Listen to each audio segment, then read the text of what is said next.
রানী হারনি 60 টাকায়, লকেট চেন দেবেন 60 টাকায়, ডানা সেট 60 টাকায়, বাবু সেট 60 টাকায়, স্টিক সেট 60 টাকায়, গোন্দল সেট 60 টাকায়, বাঁধানো পটনি 60 টাকায়, অ্যালবাম সেট 60 টাকায়, যার ফুলদানি 60 টাকায়, যার লাইট 60 টাকায়, চুমোর লাইট 60 টাকায়, ক্যাশিওনিক 60 টাকায়, ব্যঞ্জন দেবেন 60 টাকায়।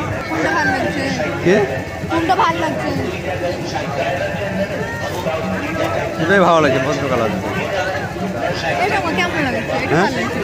আমাদের দোকানে আর জিনিস আছে, সার্ভিসের নাম